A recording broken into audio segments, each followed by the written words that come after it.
Bismillahirrahmanirrahim. Assalamualaikum warahmatullahi wabarakatuh. Selamat pagi semuanya, peserta didik kelas 7 baru di SMP Negeri 2 Palabulang untuk tahun pelajaran 2021-2022.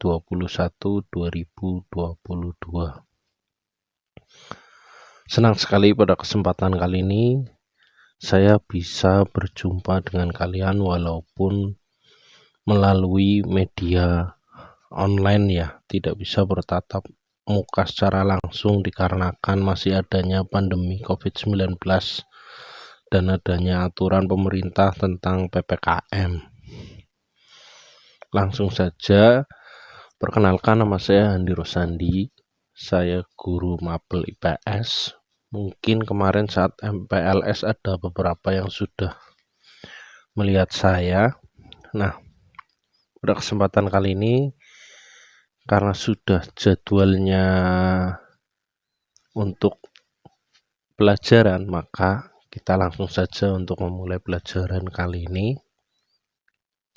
Kemarin siang atau sore Pak Handi sudah nge-share ke kalian untuk mendownload e-book atau elektronik buku elektronik yang bisa kalian download di blog saya. Jadi walaupun kalian belum berangkat ke sekolah, kalian sudah dapat bukunya.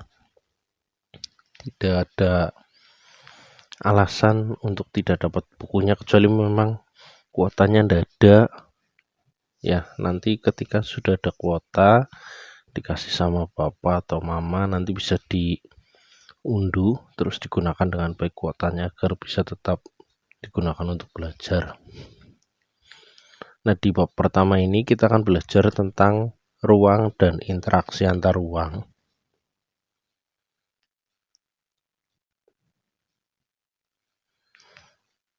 Dia akan menjelaskan dulu tujuan pembelajaran pada kali ini. Apa sih tujuannya? Yang pertama adalah menjelaskan pengertian konsep ruang. Yang kedua, menjelaskan pengertian interaksi antar ruang. Yang ketiga, menyebutkan contoh interaksi keruangan antar wilayah di Indonesia. Yang keempat, menyebutkan contoh interaksi keruangan yang terjadi di wilayah masing-masing. Dan yang kelima, menjelaskan kondisi saling bergantung yang diperlukan untuk terjadinya interaksi antar ruang. Yang keenam, menganalisis dampak dan masalah yang timbul akibat interaksi antar ruang. Jadi semakin ke atas tujuan pembelajarannya, semakin ke poin 6 itu semakin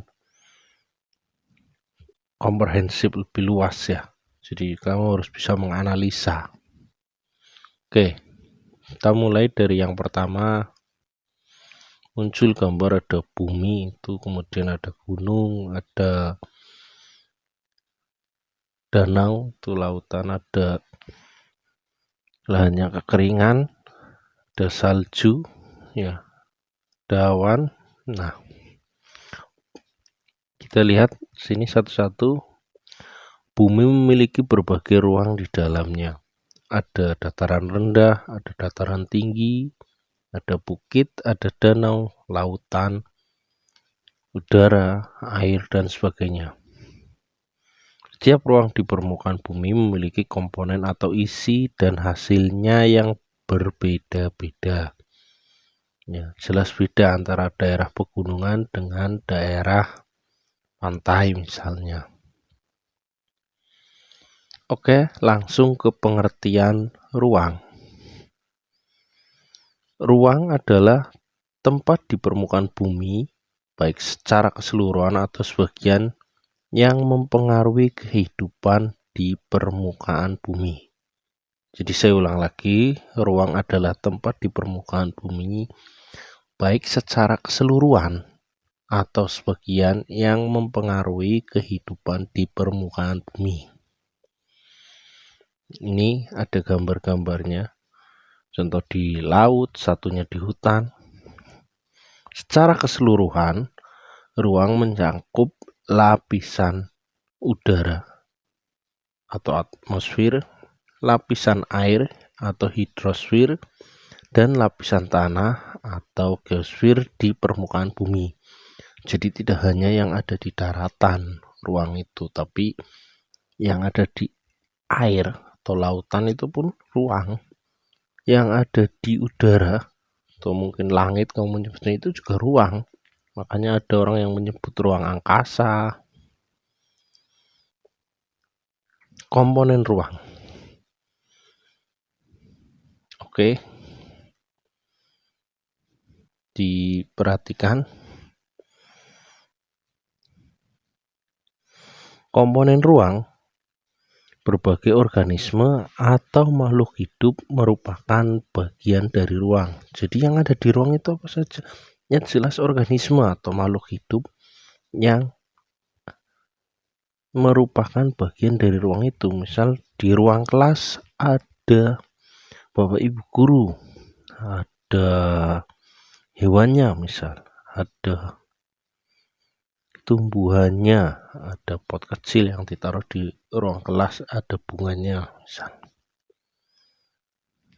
Karakteristik ruang, kita lanjut ke karakteristiknya. Tiap ruang itu punya karakteristik masing-masing. Misal kamu perhatikan ruang kelas kamu waktu SD, ruang kelas 1 dengan kelas 6 itu pasti berbeda karakteristiknya, gambar-gambar yang ditempel pun berbeda. Ketika kamu lihat ruang di rumah atau di kamarnya kamu dengan kamarnya kakak kamu pasti berbeda karakteristiknya. Mungkin ada yang suka dengan sepak bola, maka kamarnya banyak ornamen bolanya, sementara kakaknya lebih suka ke Korea, banyak foto-foto tentang Korea. Nah, sekarang kita lanjut ke sini ya, tadi pengantar saja sekilas. Setiap ruang memiliki karakteristik atau ciri khas tertentu dan berbeda dengan wilayah lainnya. Bisa diperhatikan di gambar ada pegunungan, ada dataran tinggi, dataran rendah, dan pantai. Perbedaan karakteristik ini biasanya diikuti oleh perbedaan sumber daya alam yang dihasilkan. Jelas, misal di pegunungan kamu bisa lihat menghasilkan teh, sementara di pantai menghasilkan ikan. Di dataran rendah mereka menanam padi, ya walaupun dataran tinggi pun bisa, tapi perbedaannya mungkin dataran tinggi ada buah-buahan yang hanya bisa tumbuh di dataran tinggi, di dataran rendah tidak bisa itu. Jadi punya ciri-ciri, ada karakteristiknya masing-masing. Udaranya kamu bisa merasakan ketika di gunung dingin, ketika di pantai panas. Nah, sekarang kita lanjut ke pengertian interaksi antar ruang. Di sini ada gambar-gambarnya, interaksi keruangan desa dengan kota. Ya, nanti dicermati gambarnya. Perbedaan antar ruang mengakibatkan suatu ruang tidak dapat memenuhi kebutuhannya sendiri, sehingga memerlukan ruang lain untuk memenuhi kebutuhannya.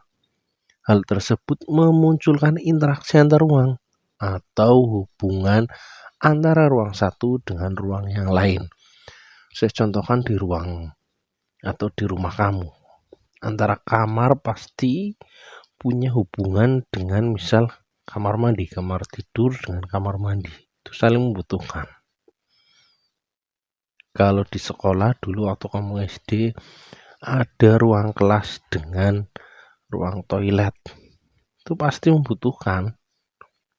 Ya, siswa yang di ruang kelas membutuhkan ruang toilet, membutuhkan perpustakaan, ruang perpustakaan membutuhkan ruang olahraga, membutuhkan ruang ibadah, dan sebagainya. Nah, sekarang saya lanjut lagi bentuk-bentuk interaksi antar ruang. Ada mobilitas penduduk, pergerakan manusia secara individu atau kelompok yang menghasilkan perpindahan. Mobile, jadi bergerak, dari kata mobile, bergerak. Itu bentuk interaksi antar ruang. Kamu mau menuju ke ruang itu, pasti kan bergerak, mobilitas. Ya. Kemudian transportasi, ada transportasi yang digunakan, perpindahan barang atau produk yang diangkut untuk kepentingan distribusi. Ada transportasinya, ada alatnya. Bisa kamu lihat misal pakai kereta, misal pakai mobil, ya. Kemudian yang ketiga, komunikasi. Pertukaran informasi yang melibatkan pemberi informasi dan penerima informasi. Jadi ketika interaksi antar ruang pasti akan terjadi 3 hal ini. Mobilitas penduduk, transportasi, dan komunikasi.